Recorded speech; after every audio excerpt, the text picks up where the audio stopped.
En sommaire ce soir, installés depuis plusieurs semaines dans des établissements scolaires suite aux inondations, les sinistrés ont été évacués en moins de 10 jours de l'ouverture des classes.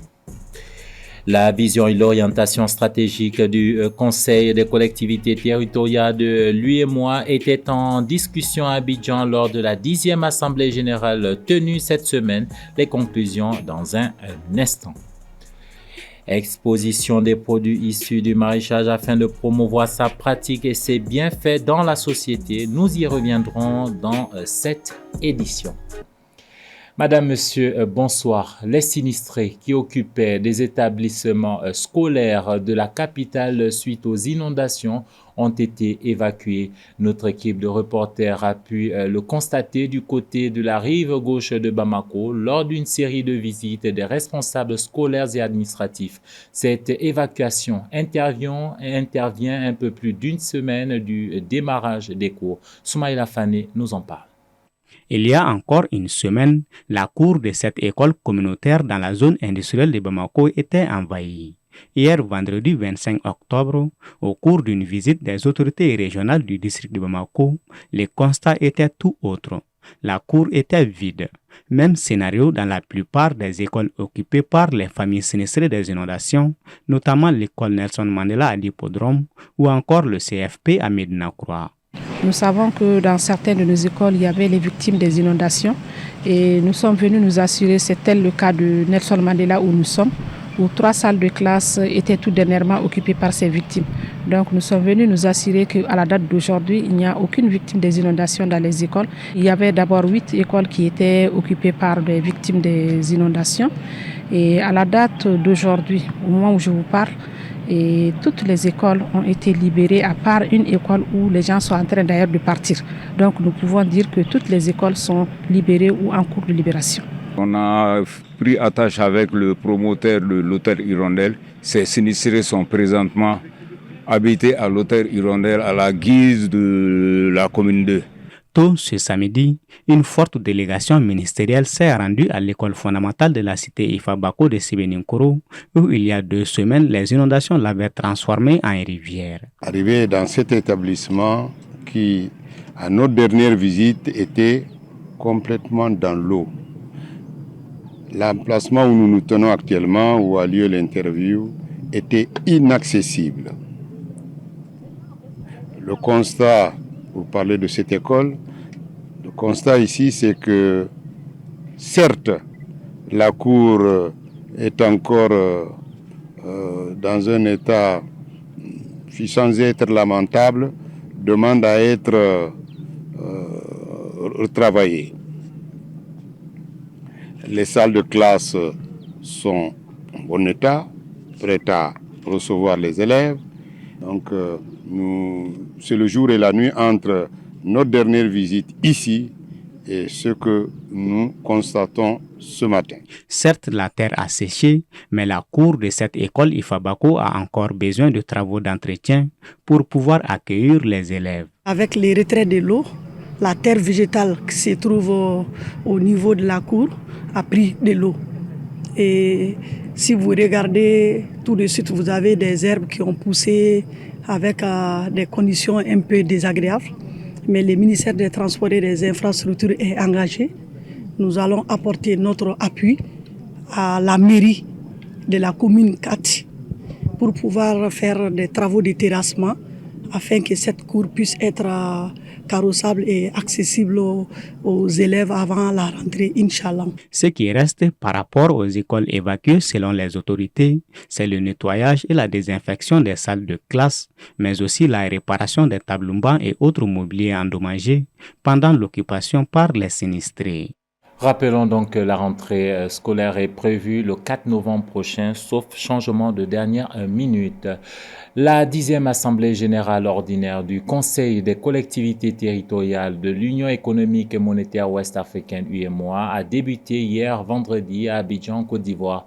Les échanges ont particulièrement porté sur la vision et l'orientation stratégique que devrait adopter l'organe pour la période 2025-2029. Explication d'Aminata Bougou Diébateka.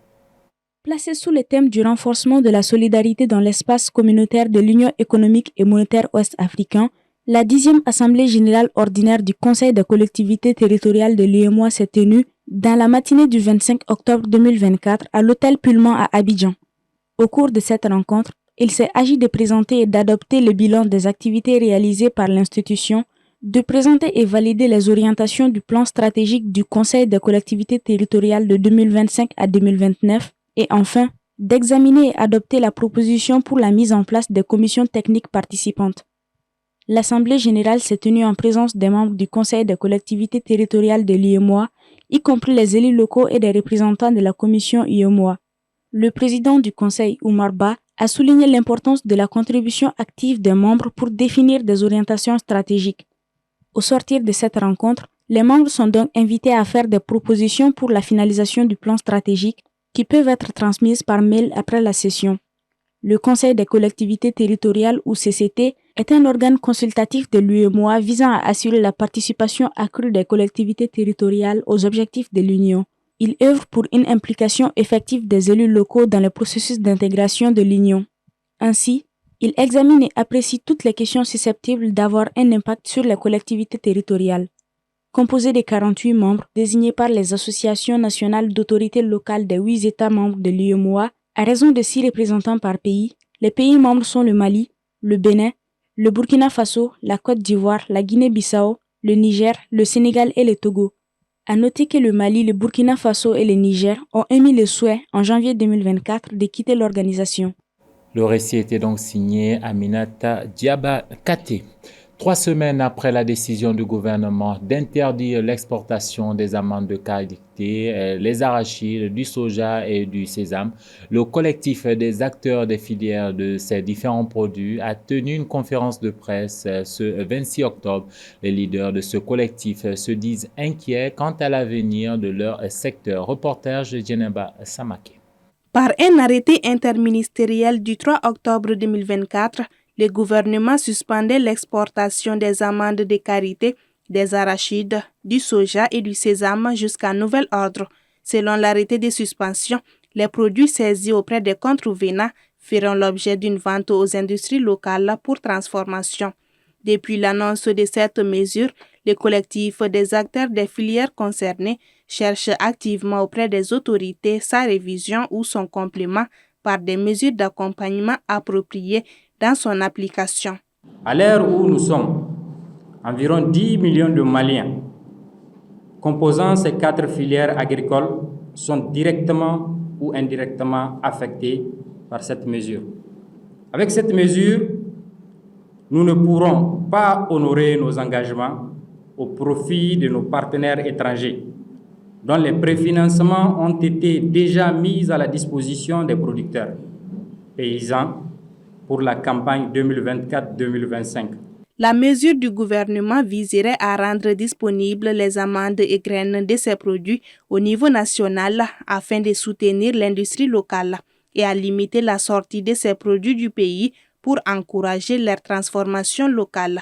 Cependant, selon le collectif, il se trouve que l'ensemble des industries locales ne peuvent transformer la production nationale relative à ces filières, ce qui entraînerait de véritables problèmes d'écoulement et de consommation locale.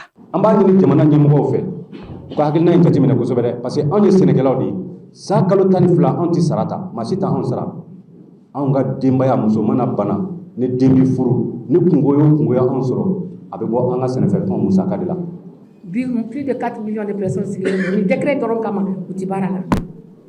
Parce que Jamana Beoromi, Amala, famille de Bekana, Samaya Mani, parce que Dieu Chénique, so Bina, donc au Benekele, au Jigi Bodek, Buka Benefer, Tuka Sojo, Buka Benefer, Katadumke, Nako Benefana Kanakabana di Biduru, from Bessa Kemefla. This song, Wally, I Chanimizi Auma, à Chanibouana. Le collectif entend continuer les démarches auprès des autorités pour une révision équilibrée de cette mesure. D'une filière à une autre, afin de promouvoir les produits horticoles issus de l'agroécologie paysanne, l'Union nationale des coopératives de planteurs et maraîchers du Mali a initié ce samedi une exposition vente. À cette occasion, les enjeux et les défis du maraîchage ont été longuement évoqués lors d'une conférence débat. Reportage. À cause du caractère informel de ces activités et du manque d'encadrement, le maraîchage est très peu pratiqué dans de nombreuses localités. Ce malgré son importance en termes de revenus et de création d'emplois. Il contribue notamment à l'autosuffisance alimentaire et nutritionnelle. Dans le but de faire sa promotion, l'Union nationale des coopératives de planteurs et maraîchers du Mali a initié ce samedi 26 octobre une exposition de produits horticoles issus de l'agroécologie. La sécurité alimentaire reste tributaire des cultures fruitières et légumières dans l'alimentation et la nutrition des populations. La consommation à Bamako des fruits et légumes est passée ces dernières décennies de 15 à 36 kilos par habitant. La promotion de l'emploi et de l'auto-emploi, surtout en milieu rural, dans l'objectif du ralentissement de l'exode rural, la création d'emplois, surtout pour femmes et jeunes, au niveau des différents maillons de la filière horticole, importe beaucoup pour l'horticulture. De nombreux produits à l'image du zéguenin contribuent à l'amélioration de la santé humaine selon les spécialistes. Les fruits de zéguenin soignent beaucoup de maladies comme la constipation parce que ça contient de la laxative naturelle.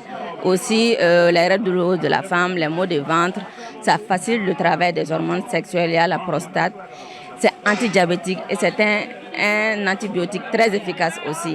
Au-delà des expositions ventes, une conférence débat portant sur l'agroécologie a été organisée afin d'édifier les différents acteurs de la filière sur les avantages du maraîchage. L'agroécologie, de façon très simple, c'est produire en tenant compte de la durabilité de l'environnement. Donc produire sans pour autant compromettre les outils sur lesquels on est en train de produire. Ça, c'est un premier aspect. Deuxième aspect, c'est de produire des aliments sains et qui soient aussi abordables pour la consommation humaine. Mais l'agroécologie n'est pas seulement l'aspect production, mais c'est comment est-ce qu'on produit de façon durable, comment est-ce qu'on va conserver les produits de façon durable, comment est-ce qu'on va les transformer de façon durable, les consommer, les vendre sur le marché et surtout faire le recyclage de ces produits. C'est pour ça qu'il y a des principes derrière l'agroécologie qui méritent d'être aussi connus. Pour rappel, l'Union nationale des coopératives de planteurs et maraîchers du Mali a été créée en 1985. Elle travaille à la valorisation et à la transformation des produits locaux dans le but de fournir aux consommateurs une alimentation plus saine. Dans l'actualité internationale, Israël a annoncé avoir mené ce samedi 26 octobre des frappes, je cite, précises et ciblées en Iran, en riposte à l'attaque de missiles lancée par l'Iran le 1er octobre, ainsi qu'aux agressions menées par des groupes soutenus par Téhéran contre Israël au cours de l'année passée. Les frappes israéliennes se sont déroulées en deux phases. Une première a été menée sur le site de défense anti-aérien vers 2h30, une seconde sur les sites de protection de missiles et de drones vers 5h selon un communiqué d'Israël. Pour Tzal précise que ces attaques n'ont pas ciblé des sites nucléaires et pétroliers iraniens.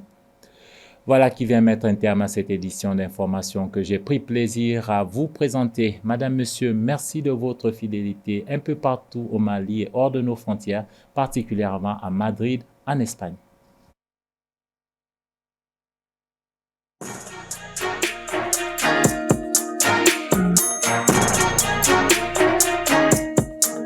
Thank you.